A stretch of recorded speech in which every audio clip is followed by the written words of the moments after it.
Assalamualaikum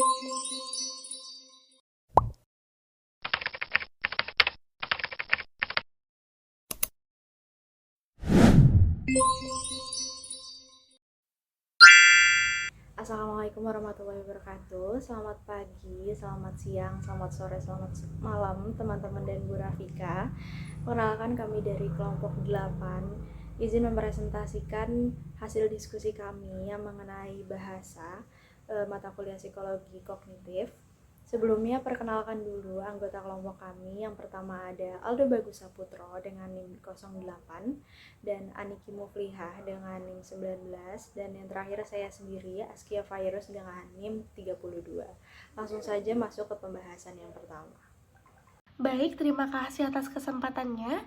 Perkenalkan, nama saya Aniki Muflihah Rusini dengan NIM G01200019. Saya izin melanjutkan. Teman-teman, interaksi antar makhluk hidup itu tidak luput dari berkomunikasi dengan bahasa.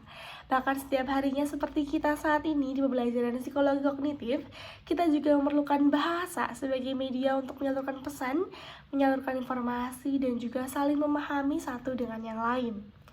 Dan teman-teman tidak cukup rasanya mempelajari bahasa tanpa menghubungkannya dengan kognitif manusia.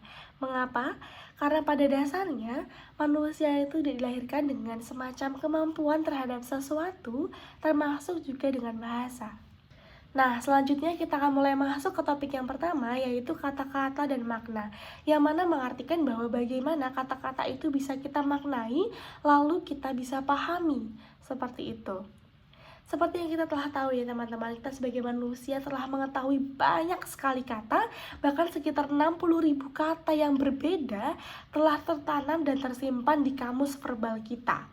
Meskipun begitu, masih banyak lagi yang dapat kita pahami, yang dapat kita terus-menerus asah dan kita kuasai teman-teman.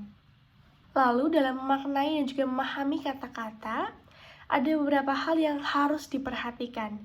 Yang pertama adalah struktur tata bahasa.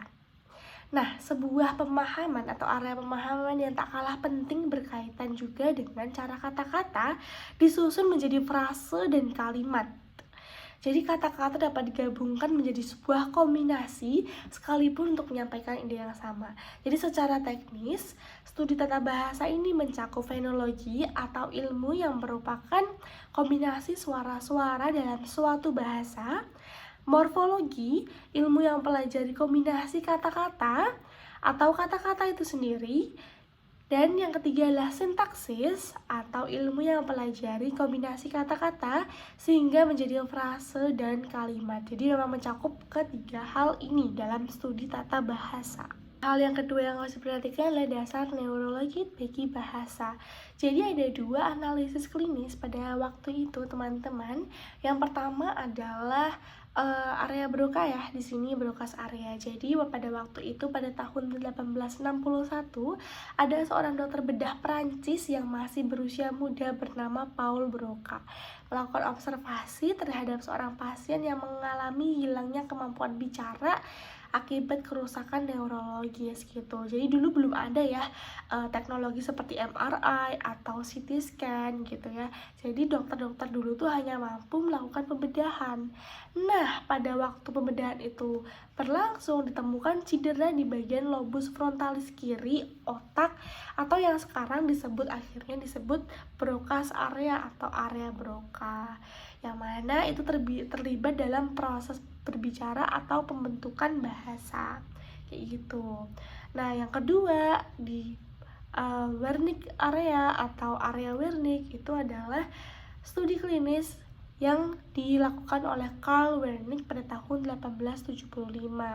Dia menemukan cedera pada lobus temporal bagian kiri yang mana mempengaruhi pemrosesan bahasa. Nah, jadi beda sekali ya antara area yang di Broca tadi dan juga area yang di Wernicke. Kalau di cedera di area Broca itu mempengaruhi produksi bahasanya, tapi kalau cedera di area Wernicke itu mengurangi kemampuan untuk memahami kata-kata lisan dan tulisan. Jadi pasien ini masih bisa berbicara dengan normal seperti itu teman-teman.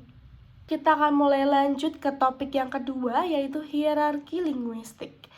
Hierarki berarti tingkatan, sedangkan linguistik artinya apa nih? Nah, linguistik adalah ilmu sains yang mempelajari bahasa dengan fokus pembelajaran yang meliputi struktur bahasa dan juga pendeskripsian suara-suara, makna-makna, dan tata bahasa dalam percakapan. Sedangkan psikolinguistik itu apa? Psikolinguistik adalah penggabungan dari pendekatan psikologi dan juga linguistik yang akan dibahas oleh teman saya nantinya. Lalu, dalam hierarki linguistik ini ada beberapa tingkatan tadi ya, karena berbentuk hierarki. Yang pertama ada fenom. Fenom merupakan unit dasar dari bahasa lisan yang saat digunakan sebagai sebuah unit tunggal tidak memiliki makna sama sekali. Jadi intinya, fenom ini adalah bunyi dari pengucapan. Contohnya, bunyi O itu ada O keras dan O lemah. Jadi ada O gitu ya teman-teman. Atau ada E sama E, seperti itu. Yang kedua ada morfem, atau unit terkecil yang memiliki makna. Nah, morfem dapat berupa kata-kata atau bagian kata seperti awalan, akhiran, atau kombinasi dan terbagi menjadi bebas dan terikat. Contoh yang bebas seperti apa? Warna, jeruk, itu bebas, karena katanya ini bebas. Tapi kalau terikat seperti apa? Menyetir, atau disetir, atau berwarna. Jadi ada awalan dan akhirannya juga. Seperti itu teman-teman. Lalu di tempat yang ketiga ada morfologi. Morfologi merupakan studi mengenai struktur kata-kata yang dibentuk dari kombinasi morfem atau kata yang tadi sempat kita contohkan ya. Namun akan diatur ketat oleh batasan-batasan linguistik. Nah, contohnya batasan-batasan linguistik itu per bahasa itu beda ya teman-teman. Contoh di bahasa Inggris itu antara huruf D sama huruf Z itu tidak bisa digunakan secara bersamaan. Seperti itu. Nah, lanjut. Di nomor 4 itu ada sintaksis, yang mana peraturan yang mengendalikan kombinasi kata-kata dalam frase ataupun kalimat. Dan ini berfungsi supaya dalam decoding atau dalam pemahaman itu tuh nantinya lebih mudah dipahami dan juga mengurangi error. Seperti itu teman-teman. Nah, mungkin itu saja dari saya. Bisa dilanjutkan oleh teman saya. Terima kasih. Assalamualaikum warahmatullahi wabarakatuh. Perkenalkan, nama saya Aldo Bagus Saputro. Saya di sini akan melanjutkan penjelasan yang tadi sudah dijelaskan oleh Mbak Aniki. Seperti yang teman-teman ketahui bahwa tadi Mbak Aniki sudah menjelaskan beberapa hal terkait dengan bahasa, dan di sini saya akan mencoba untuk melanjutkan pembahasan dari bahasa itu sendiri. Nah, nanti kita akan mempelajari banyak hal teman-teman. Di sini kita akan mulai dari grammar transformational, terus juga kita akan mempelajari tentang nature dan versus nurture dalam sebuah bahasa, di mana diskusi antara nature dan nurture itu mungkin sering kita dengar karena memang itu menjadi topik yang akan diperbincangkan di dunia psikologi. Dan nanti kita juga akan membahas tentang membaca. Jadi kita akan membahas tentang ada sebuah gerakan ketika kita membaca, gerakan kontak mata kita ketika kita membaca, dan hal tersebut akan kita pelajari pada kesempatan kali ini. Jadi jangan kemana-mana. Nah, hal yang pertama yang akan kita pelajari adalah transformational grammar, atau mungkin kita mengenalnya sebagai terhadap bahasa transformasional. Tapi sebelum kita memasuki materi, kita akan mempelajari terlebih dahulu grammar itu seperti apa. Mungkin teman-teman yang ada di sini itu mungkin pernah mendengar yang namanya grammar. Mungkin teman-teman ketika masih SMP atau SMA pernah yang mendengarnya, dan saya yakin semuanya pasti mendengarnya. Saya tidak yakin ada orang yang masih belum mengenal atau belum pernah mendengar kata grammar. Tapi apakah kita tahu makna dari grammar itu seperti apa? Apakah kita dari dulu itu hanya sekedar mempelajarinya tanpa mengetahui makna grammar itu seperti apa sih gitu. Jadi kali ini kita akan membahas makna dari grammar sendiri. Nah, untuk grammar itu, maksud saya pengertian dari grammar itu adalah sebuah himpunan akan aturan yang mengatur mengenai keteraturan sebuah bahasa. Jadi bisa dibilang grammar itu adalah aturan dalam berbahasa. Nah, perlu teman-teman ketahui bahwa malah semua atau seluruh bahasa yang ada di dunia ini itu pasti memiliki grammar. Jadi tidak cuma bahasa Inggris yang memiliki grammar. Bahasa mungkin Thailand, Korea, Jepang itu memiliki grammar sendiri, tapi memang memiliki grammar yang berbeda dengan grammar-grammar yang ada yang kita kenal. Contoh lain deh, contoh yang paling sederhana tentang grammar ini adalah SPOK. Seperti yang kita ketahui bahwa dalam bahasa Indonesia kita mengenal yang namanya subjek, predikat, objek, dan keterangan. Nah, hal tersebut itu merupakan salah satu contoh grammar yang ada di bahasa Indonesia. Seperti itu. Nah, selanjutnya kita akan membahas mengenai transformational grammar. Dari kata-katanya mungkin sudah menunjukkan ya teman-teman. Jadi transformational grammar itu adalah sebuah bentuk perubahan, maksud saya sebuah perubahan bentuk linguistik yang masih mempertahankan makna yang sama. Mungkin bagi teman-teman yang masih belum paham dengan yang penjelasan yang telah saya sampaikan tadi, mungkin saya berikan contoh yang mungkin bisa membantu teman-teman. Contohnya adalah sebuah kalimat, Andi memakan roti. Andi memakan roti, kita bisa ubah kalimat itu, kita bisa mengubah bentuk kalimat itu menjadi roti dimakan Andi. Kedua kalimat tersebut bisa dibilang itu adalah kalimat yang berbeda, bentuknya itu berbeda, antara subjek dan objeknya itu berbeda, tapi maknanya tetap sama. Maknanya adalah roti itu habis dimakan oleh Andi. Ya seperti itulah ya teman-teman, seperti itu. Jadi hal tersebutlah yang disebut dengan transformational grammar. Nah, dalam bahasa itu sendiri kita mengenal dua istilah. Yang pertama adalah surface structure, yang pertama adalah surface structure, yang kedua adalah deep structure. Nah, apa sih perbedaan antara kedua hal tersebut, antara surface structure dan deep structure? Jadi perbedaannya adalah surface structure itu adalah sebagian dari kalimat faktual yang dapat disegmentasi dan diberi label dengan penguraian konvensional. Sedangkan deep structure itu lebih mengarah kepada sebuah makna atau hal yang mendasari sebuah struktur dari sebuah kalimat. Jadi bisa dibilang bahwa antara deep structure dan surface structure itu adalah kedua hal yang berbeda. Di mana surface structure itu lebih kepada bentuk kalimat, sedangkan deep structure itu lebih mengarah kepada makna yang terkandung dalam sebuah kalimat. Jadi kita harus atau perlu memisahkan antara surface structure dan deep structure ini teman-teman. Dan ada salah satu tokoh yang mengungkapkan teori yang isi teori tersebut sejalan dengan yang tadi saya sampaikan mengenai surface structure dan deep structure itu. Beliau bernama, mohon maaf kalau spellingnya salah, ya adalah Chomsky, ya seperti itulah. Nah, Chomsky itu mengungkapkan ada beberapa teori mengenai sebuah kalimat atau bahasa yang isinya itu sebagai berikut teman-teman.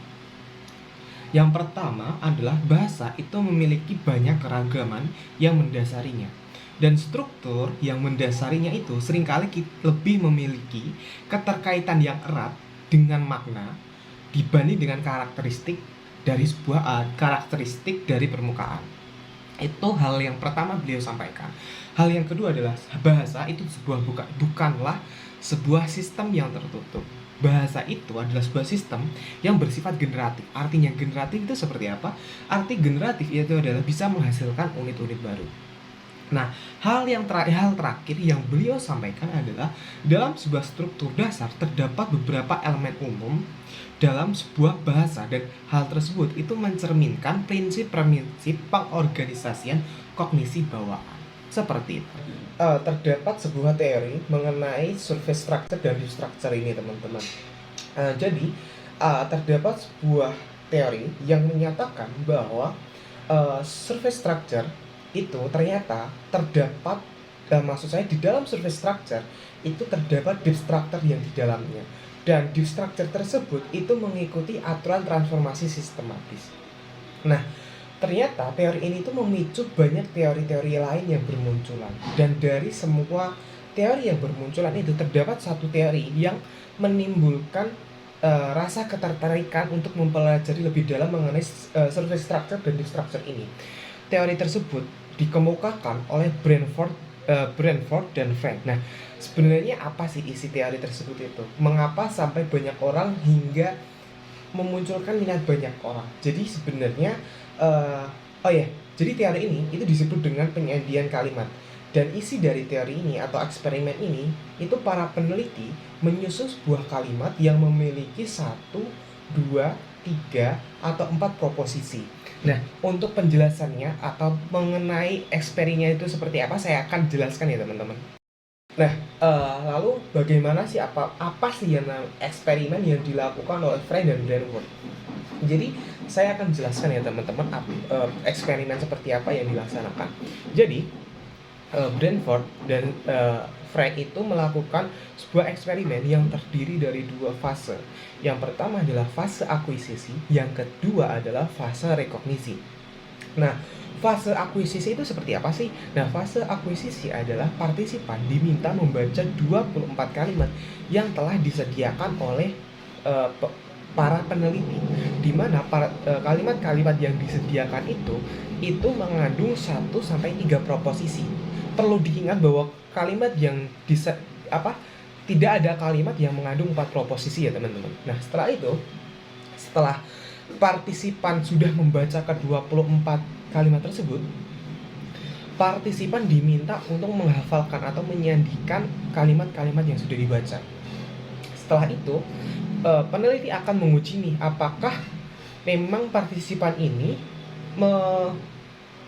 telah menghafalkan kalimat-kalimat yang sudah disediakan tadi dengan cara terdapat satu kalimat yang berbunyi batu berguling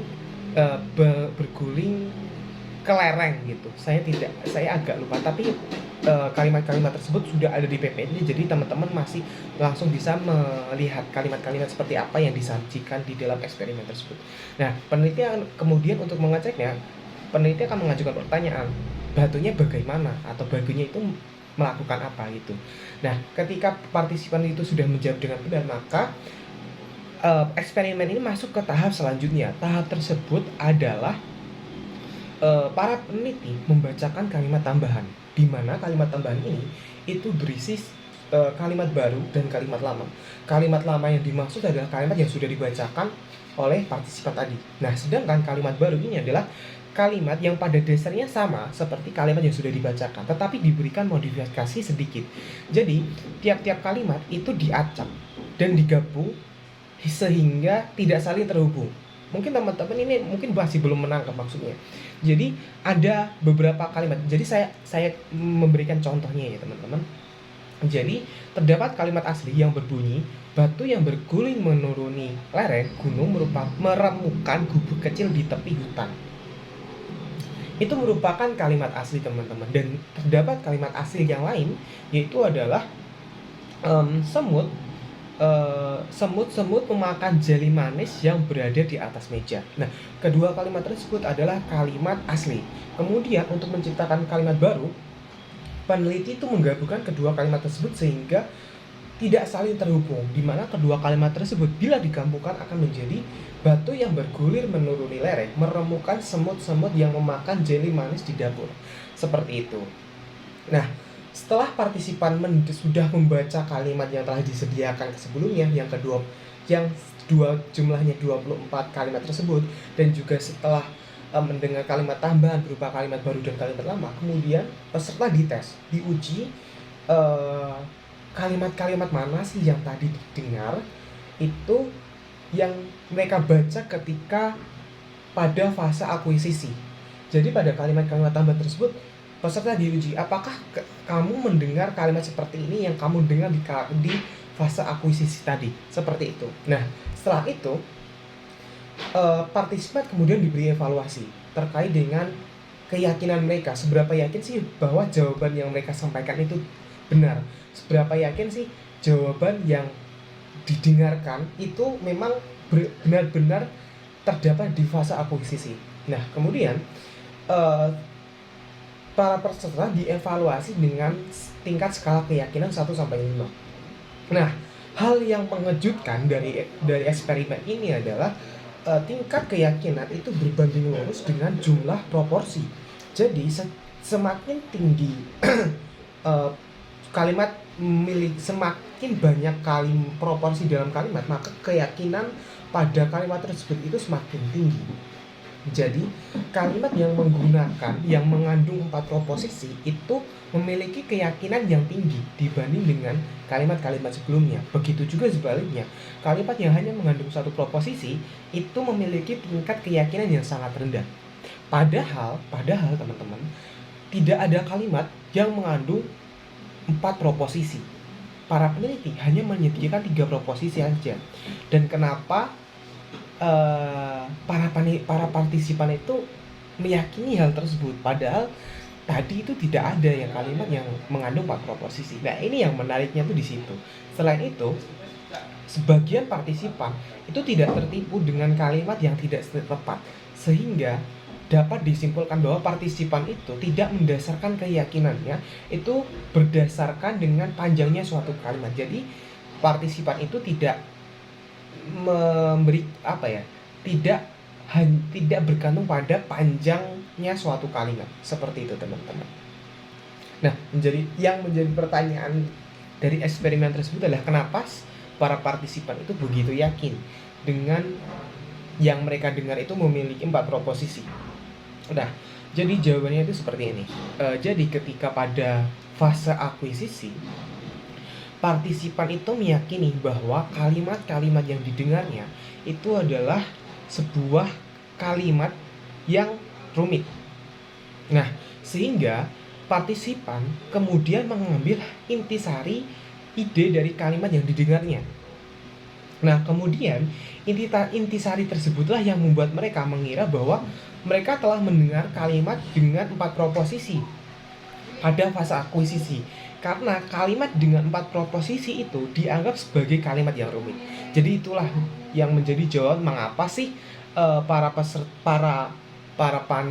peserta itu meyakini bahwa yang didengarkan itu adalah kalimat yang mengandung 4 proposisi, sedangkan tidak ada yang kalimat yang mengandung 4 proposisi.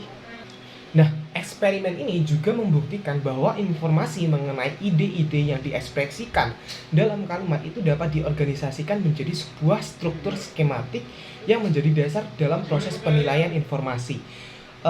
Memori yang manusia itu memiliki memori yang bisa dibilang cukup unik, di mana memori yang dimiliki manusia itu tidak mampu menyimpan semua verbatim kata layaknya seperti alat elektronik, melainkan memori manusia itu memiliki yang namanya cara unik tersendiri, di mana caranya tersebut adalah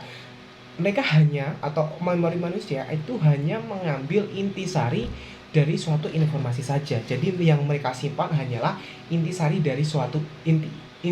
dari suatu kalimat.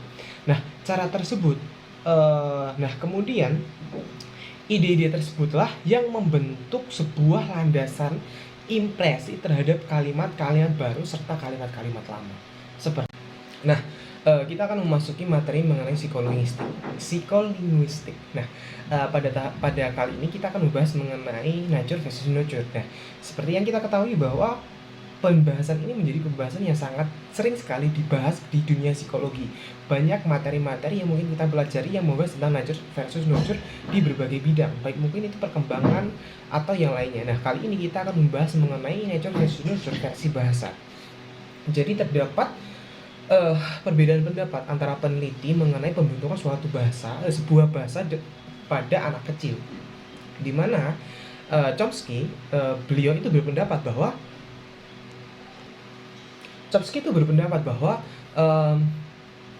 pembentukan suatu bahasa itu berdasarkan pembentukan suatu bahasa pada anak kecil itu karena adanya faktor bawaan. Nah, Skinner tidak setuju dengan pendapat tersebut. Skinner itu berpendapat bahwa pembentukan bahasa itu ya disebabkan karena lingkungannya atau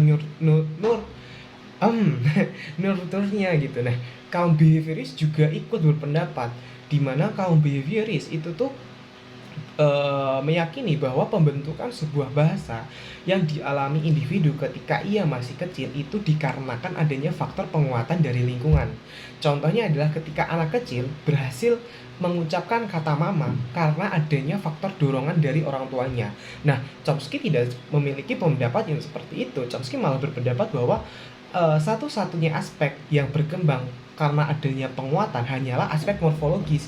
Ketika anak-anak tersebut itu sudah berhasil menggabungkan kata-kata yang diucapkan menjadi suatu kalimat, maka kalimat-kalimat tersebut itu dikendalikan oleh aturan-aturan yang bersifat universal. Chomsky juga berpendapat bahwa penguatan itu juga tidak cukup dalam pembentukan atau menjelaskan mengapa seorang anak itu mampu menghasilkan kalimat yang memiliki tata bahasa yang sempurna.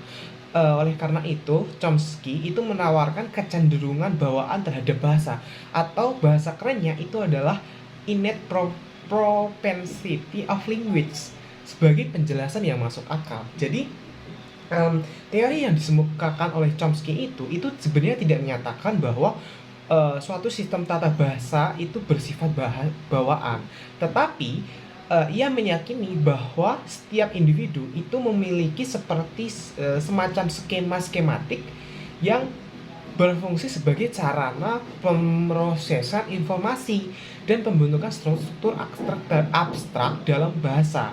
Nah, fenomena tersebut itu memiliki kaitan dengan perkembangan biologis dari LSD.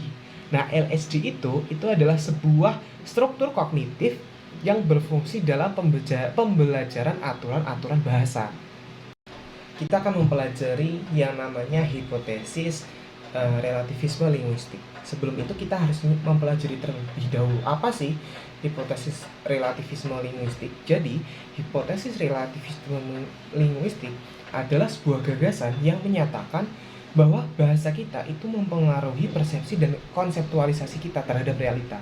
Nah, gagasan ini itu dikemukakan oleh Wolff. Oleh karena itu, konsep ini atau gagasan ini itu disebut dengan Wolff, hipotesis Wolff, di mana Wolff itu berpendapat bahwa suatu benda itu akan dipahami secara berbeda berdasarkan bahasa yang digunakan, dan perbedaan cara pandang tersebut itu disebabkan oleh adanya hakikat bahasa itu sendiri.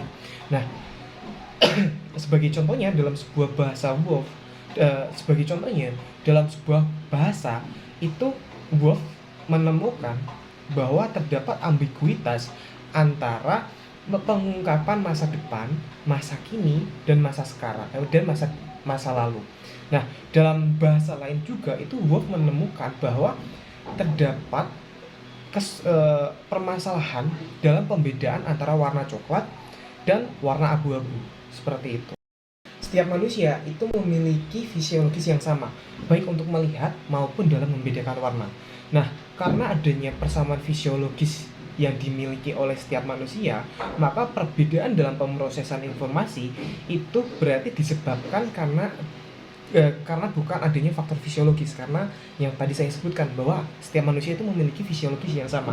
Tetapi apa dong yang menyebabkan perbedaan dalam pemrosesan mental tersebut? Jadi penyebab dari perbedaan tersebut adalah adanya perbedaan antara sandi-sandi bahasa yang berbeda. Contohnya dalam bahasa di mana warna real yang tidak memiliki padanan bahasa yang tepat untuk menggambarkan kategori warna tersebut cenderung akan diingat sebagai anggota kategori warna yang paling mirip dengan warna tersebut. Nah, hipotesis Wolff itu menyatakan bahwa realitas fisik diterjemahkan menjadi persepsi yang konsisten dengan struktur kognitif yang bersifat permanen.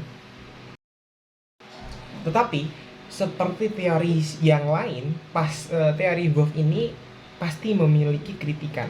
Jadi, seorang peneliti yang bernama Heider, sebenarnya peneliti ini memiliki dua nama, yaitu Heider dan Ross, tapi agar memudahkan kita, maka saya sebut Heider saja ya teman-teman. Jadi, Heider ini mengajukan atau mengkritik hipotesis Wolff ini mengenai gagasan yang menyatakan bahasa menentukan persepsi. Jadi, apa sih dasar dari kritikan yang dilakukan oleh Heider ini?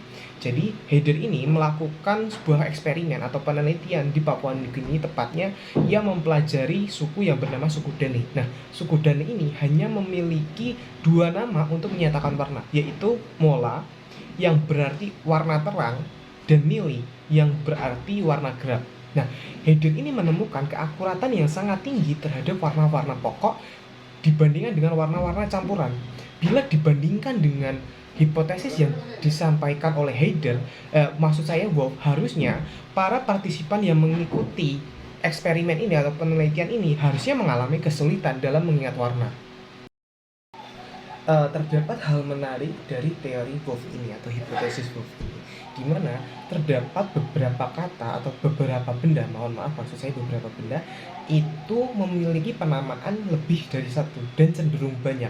Contohnya, Wolff itu menemukan bahwa di masyarakat Eskimo penamaan salju itu memiliki berbagai macam penamaan. Kalau saya tidak salah ingat itu sekitar 79 penamaan. Jadi setiap salju itu memiliki beda-beda jenis penamaan. Salju yang ditiup, salju yang bisa dibentuk itu memiliki penamaannya sendiri. Ada juga di wilayah Hanoi, Filipina atau Vietnam ya. Itu terdapat penamaan yang sama seperti di masyarakat Eskimo ini, di mana masyarakat di Hanoi itu memiliki berbagai macam penamaan terhadap jenis beras. Nah, yang jadi menarik adalah kenapa hal tersebut bisa terjadi gitu. Kenapa benda-benda tersebut ini memiliki jumlah penamaan yang lebih dari satu gitu. Nah, jawabannya adalah semakin signifikan sebuah pengalaman bagi kita, semakin beragam pula cara-cara pengalaman tersebut diekspresikan dalam bahasa kita, yang artinya perkembangan sandi bahasa itu bergantung pada kebutuhan budaya.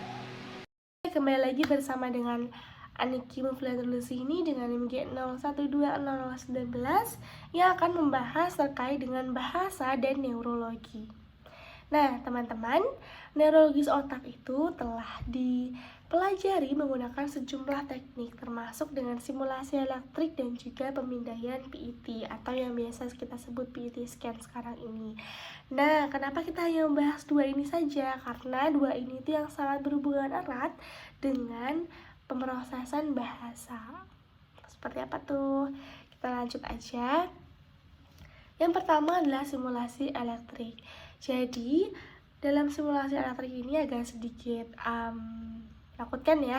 Jadi memang pasien yang akan melakukan psychosurgery, jadi sebelum dia melakukan psychosurgery, itu nantinya akan diberikan aliran listrik bertegangan rendah ke area-area pemrosesan bahasa seperti area Broca dan juga area Wernicke dan sejumlah area di korteks motorik juga. Nah, psychosurgery ini apa sih? Psychosurgery itu adalah pembedahan yang berfungsi untuk menyembuhkan orang-orang dengan gangguan mental yang sudah parah seperti OCD yang parah atau skizofrenia yang parah dan juga gangguan mood yang parah seperti itu. Lalu yang kedua ada pemindaian PET atau yang kita sebut PET scan. Bedanya dalam PET ini itu memiliki keunggulan yang tidak bersifat invasif atau tidak akan menimbulkan luka untuk pasien gitu ya. Dan juga dapat diterapkan pada orang-orang yang sehat. Mungkin itu aja dari saya, bisa dilanjutkan oleh teman saya lagi. Terima kasih. Nah, kali ini kita akan memasuki subbab membaca. Nah, subbab membaca ini menurut saya materinya sangat menarik karena mungkin saya sendiri waktu mempelajari ini kayak oh yes, jadi selama ini ya yang saya rasakan sebelumnya, keresahan saya ini seperti ini ya. Jadi seperti itu. Jadi kita mulai saja ya teman-teman. Jadi dimulai pada tahun 1878, yaitu seorang ilmuwan yang bernama Emily Jekyll. Dia itu seorang ilmuwan yang berhasil menemukan dua fenomena ketika kita sedang membaca. Fenomena itu adalah gerak sakadik dan fiksasi. Nah, apa sih kedua istilah tersebut? Mungkin teman-teman yang ada di sini baru pertama kali mengenal atau mendengar kata tersebut. Jadi, gerak sakadik adalah suatu gerakan mata ketika kita membaca buku atau ketika kita dalam proses membaca, di mana mata kita itu bergerak dalam lompatan-lompatan kecil disertai dengan periode waktu di mana kita berhenti sesaat yang bisa disebut dengan periode fiksasi. Jadi periode sakadik adalah gerakan mata kita ketika membaca dan periode fiksasi adalah periode di mana mata kita berhenti sejenak saat membaca. Seperti itu. Nah, terus ada seorang ilmuwan lain yang bernama James McKincatter. Beliau adalah seorang yang berusaha untuk menemukan berapa banyak sih informasi yang bisa dibaca oleh manusia selama periode fiksasi. Nah, beliau itu menemukan sebuah fakta yang sangat menarik berupa waktu reaksi berupa waktu reaksi ternyata memiliki hubungan dengan familiaritas partisipan terhadap materi visual yang diberikan. Nah, jadi beliau itu melakukan sebuah penelitian atau eksperimen di mana Kettle ini itu meminta partisipan untuk mengamati serangkaian huruf dalam 10 milidetik atau 1:100 detik kalau tidak salah ya teman-teman. Nah, hasil penelitian tersebut itu menunjukkan bahwa kemampuan partisipan dalam mengidentifikasi huruf itu tidak tergantung dengan jumlah huruf yang dilihat, melainkan kemampuan partisipan tersebut memiliki keterkaitan dengan pemaknaan terhadap huruf-huruf tersebut. Jadi, secara garis besar, huruf-huruf yang memiliki hubungan atau huruf-huruf yang mengandung makna di dalamnya itu cenderung lebih memiliki kemungkinan lebih besar untuk diucapkan daripada huruf-huruf yang diacak. Jadi ketika ada kata A, C, D, H, itu kan kata yang tidak memiliki hubungan dan tidak memiliki keterkaitan. Biasanya partisipan ketika melihat tersebut itu dari 4 huruf itu hanya bisa menyebutkan 1 atau 2 huruf saja teman-teman. Tapi ketika diberikan sebuah huruf yang mengandung makna, misal KAMU, kamu gitu kan, partisipan itu biasanya bisa menyebutkan seluruh katanya, bahkan menjadi sebuah kalimat. Jadi keterkaitan kemampuan penglihatan ini itu tidak berdasarkan pada jumlah hurufnya, melainkan makna yang terkandung dalam kata tersebut. Seperti itu hasil eksperimen yang dilakukan oleh Kettle. Nah, tadi kan kita sudah belajar nih tentang gerak sakadi, tentang sakadik ya, maaf. Terus ada juga proses fiksasi dan juga ada eksperimen dari Kettle gitu. Nah, terkait dengan membaca ini apa sih yang paling berhubungan dengan membaca? Mungkin beberapa orang menjawab mata. Ya, memang kita membaca menggunakan mata ya. Tapi ada hal lagi, hal lain yang juga sama penting. Hal itu adalah kemampuan neurologis. Jadi ini teman-teman, dalam neurologi sendiri itu ketajaman visual atau visual acuity itu mencapai puncaknya ketika objek atau bayangan objek itu jatuh pada bagian retina yang disebut dengan fovea. Ya, mohon maaf kalau pelafalannya salah. Jadi fovea itu. Jadi fovea itu adalah sebuah lekukan kecil yang berada di bagian belakang mata yang dipadati oleh neuron fotosensitif yang disebut dengan sel kerucut. Jadi ketika kita melihat benda dan di mana bayangan dari benda itu jatuh tepat di area fovea ini, maka bisa dipastikan penglihatan itu lebih optimal dibandingkan dengan daerah lain. Nah, ketika benda jatuh di daerah yang disebut fovea itu, maka terjadilah sebuah proses yang namanya penglihatan foveal.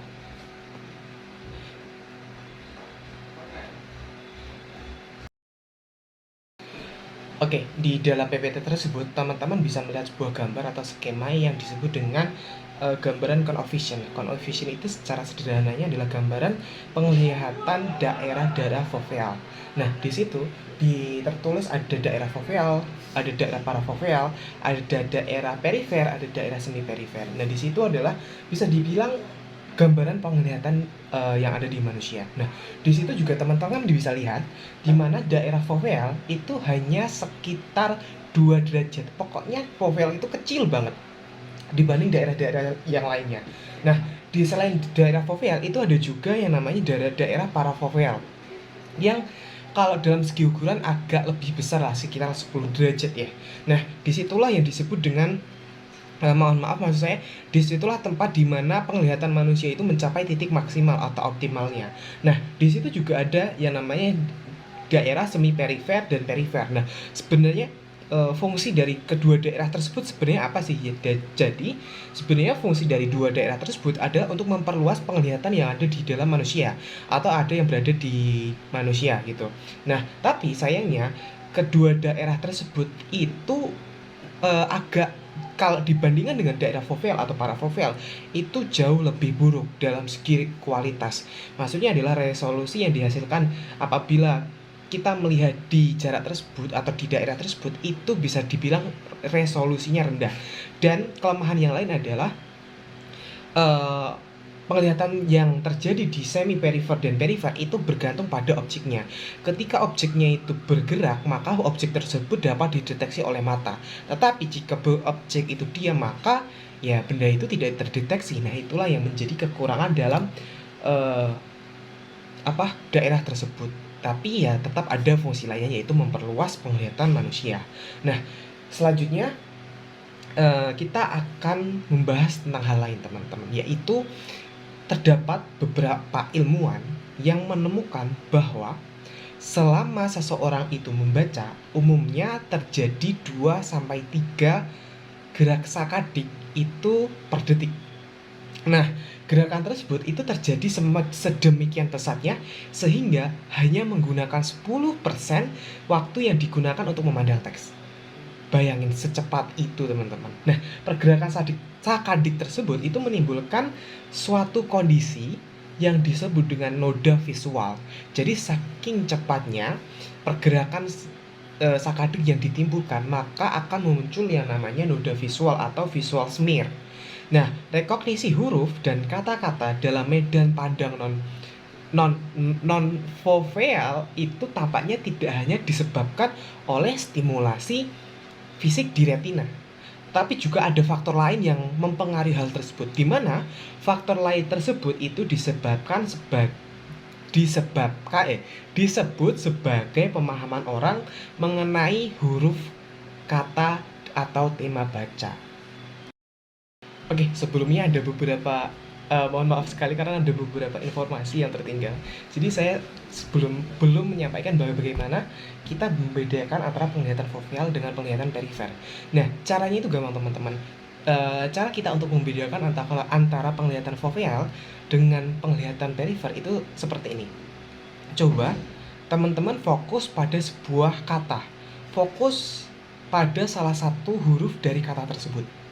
Nah, setelah teman-teman fokus pada salah satu huruf dari kata tersebut, maka teman-teman bisa membedakan, bisa tahu perbedaannya antara daerah foveal dengan daerah perifer. Di mana daerah foveal itu adalah daerah atau huruf yang teman-teman fokuskan itu. Terlihat bahwa huruf itu sangat jelas dibandingkan huruf yang lainnya.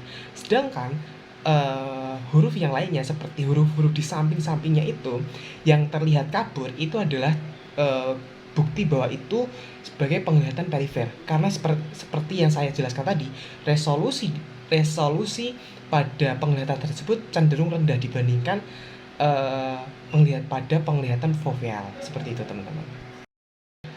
Dari beberapa hal yang saya sampaikan tadi, mungkin saya akan mengambil sebuah kesimpulan mengenai gerak sakadik dan gerak fiksasi itu. Jadi seperti ini, ketika kita sedang membaca ya teman-teman, itu terjadi sebuah proses di mana informasi tekstual yang jatuh di fovea, di daerah retina yang merupakan daerah yang memiliki kualitas penglihatan yang paling jelas, itu dideteksi kemudian dikirim ke otak.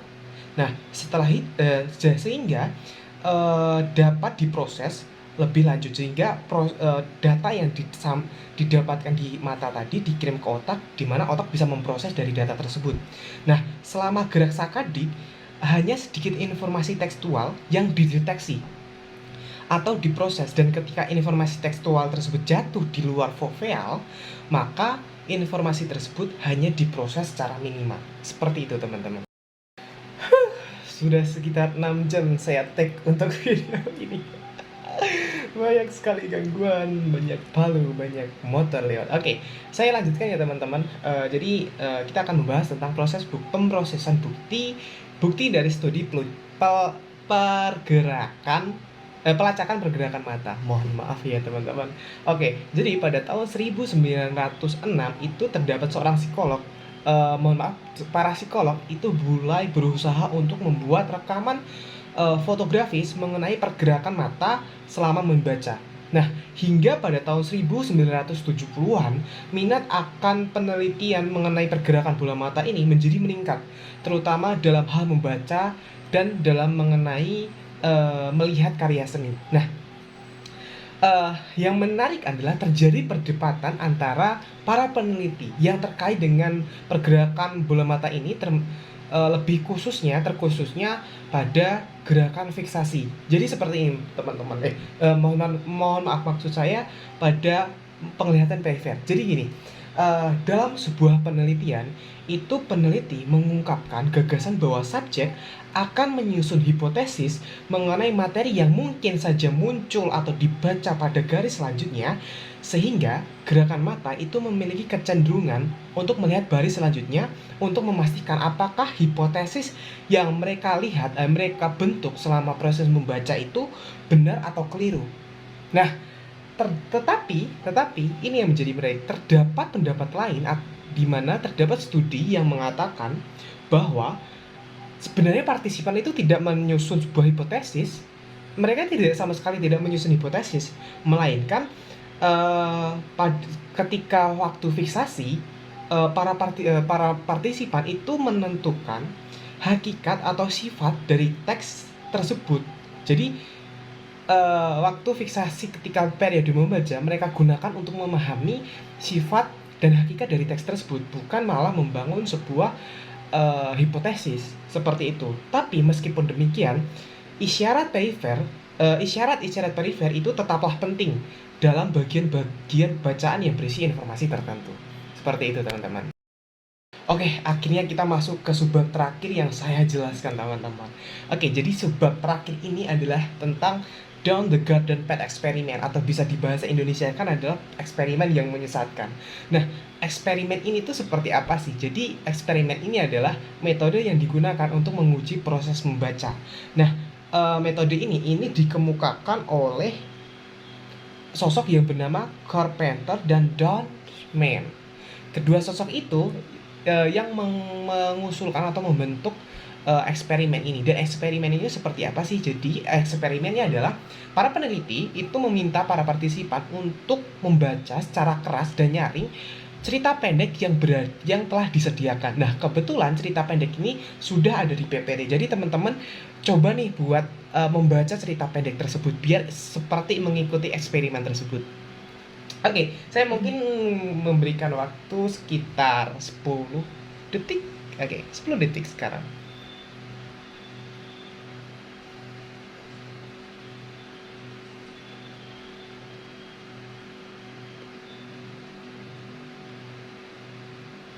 Oke, kayaknya sudah 10 detik.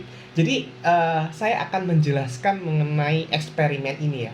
Tapi mohon maaf untuk Bu Rafika, saya izin membaca buku karena untuk bahasa Inggris saya sangat lemah Ibu. Jadi daripada saya memberikan informasi yang tidak sesuai dengan buku dan membuat hoax, kan mending saya izin untuk mengutip ya. Izin, terima kasih Ibu. Oke teman-teman, jadi saya akan bacakan ya teman-teman. Oke, bentar, nyalain lampu dulu. Oke. Jadi ini yang tertulis di dalam buku itu seperti ini. Jika Anda membaca paragraf tersebut atau paragraf di atas seperti sebagian besar orang, Anda mungkin disesatkan oleh beberapa baris pertama. Yang pertama, sebab saat Anda membaca kata bass dalam bahasa Inggris bisa berarti sejenis ikan, namun bisa juga berarti bass, alat musik. Nah, Anda mungkin membayangkan wujud seekor ikan dan melafalkannya berirama dengan mass gitu. Nah, kata berikutnya adalah guitaris atau pemain gitar, yang mana merusak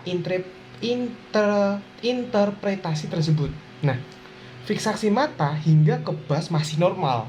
Namun, sebagaimana yang Anda temukan, waktu fiksasi di kata guitaris adalah lebih lama dari waktu fiksasi normal. Selain itu, orang-orang terkadang membaca ulang baris-baris sebelumnya dan memahami ulang kata-kata sebelumnya.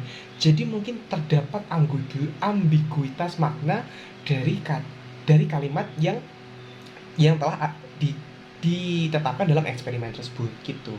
Nah, the Down-Garden-Peck eksperimen ini itu memberikan wawasan signifikan tentang proses membaca seseorang, terutama sehubungan dengan proses materi tertulis. Nah, the Down the Garden Peck eksperimen itu mengindikasikan bahwa fase awal pemahaman terhadap materi tertulis itu mungkin terjadi hanya dalam interval waktu yang singkat. Nah, eksperimen ini berupa menyediakan beberapa kalimat di mana partisipan diminta untuk membaca kalimat tersebut. Seperti yang saya jelaskan tadi, teman-teman. Oke, terima kasih. Jadi intinya seperti itu dari eksperimennya. Terima kasih atas waktu yang telah diberikan. Mohon maaf apabila ada kekurangan. Materi akan dilanjutkan oleh teman saya, yaitu Askia. Terima kasih semuanya. Oke, kita masuk ke pembahasan selanjutnya mengenai Lexical Decision Text atau LDT. Nah, LDT ini diperkenalkan oleh Meyer dan rekan-rekannya pada awal tahun 1970-an, yang mana LDT ini merupakan tugas priming di mana eksperimen mengukur seberapa cepat sih peserta dapat menentukan apakah rangkaian huruf yang dipasangkan adalah kata-kata atau bukan kata. Maksud bukan kata di sini adalah jadi membentuk kata tapi nggak ada artinya gitu loh, teman-teman. Nah, di sini aku pengen ngetes teman-teman mengenai LDT ini. Jadi nanti bakalan ada dua kata atas dan bawah. Nah, teman-teman mungkin bisa mengucapkan atau dalam hati juga nggak apa-apa, apakah dua kata ini membentuk kata dan kata. Jadi maksudnya yang pertama itu kata dan yang kedua itu kata, atau kata dan bukan kata, atau mungkin juga bukan kata dan bukan kata. Begitu ya, teman-teman. Oke, langsung aja kita mulai ke pertanyaan nomor 1. Bread butter. Nomor 2, nurse butter. Nomor 3, glove soam. Nomor 4, plain wine. Dan yang nomor 5, nard shrift. Oke, mungkin tadi waktunya agak kecepatan dan mungkin ada juga yang nggak paham arti bahasa Inggrisnya gitu. Nah, tapi sebenarnya kalau misalkan di tes LDT aslinya itu waktunya bahkan lebih cepat lagi, kayak mungkin sekian milidetik doang, itu sih dari yang aku baca. Nah, aku pengen ngejelasin dulu nih. Jadi di LDT ini ada beberapa pasangan rangkaian yang biasanya dijadikan contoh, yaitu ada 5 jenis. Yang pertama ada kata dan mereka terkait. Contohnya yaitu bread butter dan nurse doctor, kayak tadi yang nomor 1. Terus yang kedua ada kata dan kata yang tidak terkait, yaitu nurse butter dan bread doctor, seperti contoh nomor 2. Terus kata dan bukan kata, yaitu wine flame dan glove soam. Jadi flame dan soam itu tidak mengartikan apa-apa ya, teman-teman. Terus bukan kata dan kata itu flame wine dan soam glove. Lalu yang terakhir ada bukan kata dan bukan kata, yaitu nard shrift dan pebble reef, yang mana ini nggak ada artinya sama sekali. Nah, terus tujuan dari LDT ini tuh apa sih? Tujuannya yaitu untuk mengukur rekognisi atau pengenalan kata dari kata kedua sebagai fungsi dari konteks atau prime atau pemicu yang ditetapkan oleh kata pertama. Nah, menurut Meyer, setelah melakukan eksperimen ini, ditemukan bahwa waktu reaksi untuk menilai kata kedua itu jauh lebih cepat ketika telah dipasangkan dengan kata yang terkait, seperti contohnya bread butter, daripada kata yang tidak terkait, yaitu nurse butter. Kenapa hal ini bisa terjadi? Jadi, alasannya adalah terjadi di memori kita, yaitu tahap pertama adalah operasi pengkodean yang menciptakan representasi internal. Lalu setelah pengkodean, tahap yang kedua adalah sistem kognitif peserta itu akan membandingkan urutan huruf terhadap memori leksikal untuk melihat apakah item telah disimpan sebelumnya dan tergantung pada kecocokan dalam pembandingan tersebut hingga akhirnya keputusan dieksekusi. Baik, yang selanjutnya ada dukungan neuroscience kognitif, yang mana studi ini telah dilakukan oleh Peterson dan kawan-kawannya pada tahun 1988 mengenai pemrosesan kata-kata visual. Jadi pesertanya atau subjeknya itu diminta untuk mengerjakan 3 tugas leksikal. Yang pertama untuk mengamati sebuah titik fiksasi atau secara pasif mengamati kata-kata visual. Yang kedua mengulangi setiap kata yang muncul, dan yang ketiga membentuk kalimat dengan menggunakan setiap kata yang ditampilkan. Nah, setiap pesertanya akan mengerjakan tugas yang berbeda-beda, dan hasil penelitian menunjukkan bahwa tugas yang berbeda-beda ini akan mengaktifkan area korteks yang berbeda-beda juga. Nah, ditemukan bagian korteks yang terlibat dalam bentuk-bentuk visual itu ditunjukkan oleh yang A, bisa dilihat di gambar teman-teman, dan bagian korteks yang terlibat dalam analisis semantik itu ada di yang C. Lalu penelitian ini didukung oleh eksperimen yang dilakukan oleh Pesner, maaf kalau pengucapannya salah, lalu Svensson, Pawan, dan Schulman pada tahun 1989. Nah, eksperimen yang ini dilakukan dengan cara partisipannya mengerjakan tugas LDT yang dimodifikasi sedikit. Nah, hasilnya itu menunjukkan bahwa area yang kemungkinan besar terlibat dalam priming fitur visual, kayak contohnya bright itu akan mengaktifkan bagian lobus occipital ventralis. Hal ini dikarenakan karena kata-kata pemicu atau primes area-area tersebut dan sebuah target yang identik itu akan mengaktifkan kembali jalur-jalur neuron yang sama dalam jaringan tersebut. Lalu untuk tugas-tugas semantik seperti bread butter itu akan mengaktifkan 2 area tambahan, yaitu korteks prefrontalis inferior kiri dan lobus frontal medialis. Oke teman-teman, kita masuk ke subbab yang paling terakhir, yaitu subbab pemahaman. Nah, sebelum masuk aku pengen tanya dulu nih, pasti teman-teman di sini ada kalanya ngerasain yang namanya pas kita lagi ngebaca buku, misalkan bukunya itu bahasannya berat banget gitu, misalkan baca buku filsafat. Nah, kita udah baca 1 halaman full, tapi pas udah selesai baca, kita tuh baru nyadar ini kita baca apa sih, nggak ngerti sama sekali gitu loh. Padahal udah baca, kayak apa istilahnya, nggak ngeh gitu maksud dari apa yang kita baca. Padahal tujuan dari membaca sendiri adalah untuk memahami makna bacaan yang disajikan dalam tulisan. Nah, pemahaman ini dibagi menjadi beberapa jenis yang nantinya akan dibahas. Nah, tapi sebelumnya di sini disajikan ada 3 kalimat akan aku bacakan.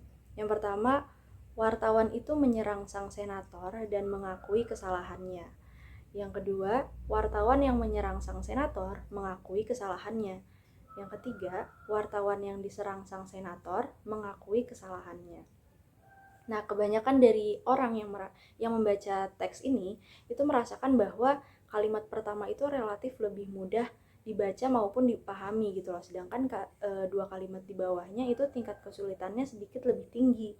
Kenapa begitu? Karena jadi berdasarkan pengetahuan, itu dapat diasumsikan bahwa adanya keterlibatan yang lebih besar dalam region-region otak seseorang, yaitu di bagian Broca dan Wernicke, yaitu saat seseorang membaca naskah yang rumit dibandingkan membaca naskah yang sederhana, yang biasa aja gitu. Nah, setelah ini kita langsung masuk aja ke jenis-jenis pemahaman. Oke, jenis yang pertama ada pemrosesan top down, yang mana pemrosesan top down ini mendasarkan pengalaman. Jadi semakin besar pengetahuan pembaca, maka semakin baik pemahaman teks, dan sebaliknya juga, apabila semakin kecil pengetahuan pembaca, maka semakin kecil juga pemahaman teks si seseorang ini. Nah, jadi pemrosesan top down itu adalah proses pengenalan objek yang diawali suatu hipotesis mengenai identitas suatu pola. Contohnya gimana sih pemrosesan top down? Contohnya adalah pernah ada eksperimen oleh Anderson dan Pichard pada tahun 1978 mengenai sudut pandang pemilik rumah dan pencuri. Nah, di sini tuh pemilik rumah dan pencurinya ditanyain, Coba kalian bayangin isi rumah tuh kayak gimana sih. Nah, si pemilik rumah ini ngebayangin isi rumah ya kayak misalkan furnitur rumah, habis itu kayak barang-barang yang biasa, yang inti ada di rumah gitu. Sedangkan si pencuri bayangan tentang rumah ini adalah barang-barang berharga gitu loh. Nah, jadi sebenarnya ini menjelaskan bahwa pemilik rumah dan pencuri itu telah mengidentifikasikan rumah sebagai hal yang berbeda di memorinya masing-masing. Oke, yang kedua ada pemrosesan bottom up. Jadi pemrosesan ini memungkinkan peneliti yang tertarik pada struktur cerita untuk membuat prediksi yang tepat tentang daya ingat jenis informasi tertentu. Jadi pemrosesan bottom up adalah pengenalan bentuk atau pola yang diawali dengan stimulus. Contohnya itu pada saat misalkan ada seseorang nih, terus kita tuh langsung kita akan mengenali dari suara, cara berjalan, cara seseorang ini memandang ke kita dan lain-lainnya, dan akhirnya kita tuh tahu, oh dia ini teman kita gitu. Lalu jenis-jenis pemahaman yang ketiga yaitu model pemahaman teks, yaitu pemahaman yang bergantung pada dua sumber berbeda yang mirip dengan pemrosesan top down dan bottom up, dengan skema tujuan yang mirip dengan pemrosesan top down dan struktur permukaan teks sebagai pemrosesan bottom up.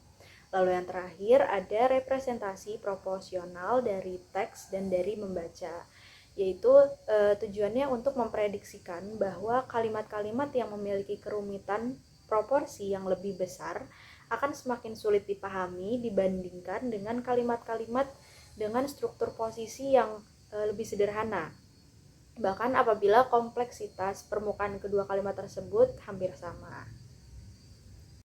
Baik, terima kasih teman-teman atas perhatiannya. Mohon maaf apabila masih banyak kekurangan dari kelompok kami. Apabila ada yang ingin ditanyakan, langsung saja ditanyakan di waktu diskusi kami setelah ini. Terima kasih.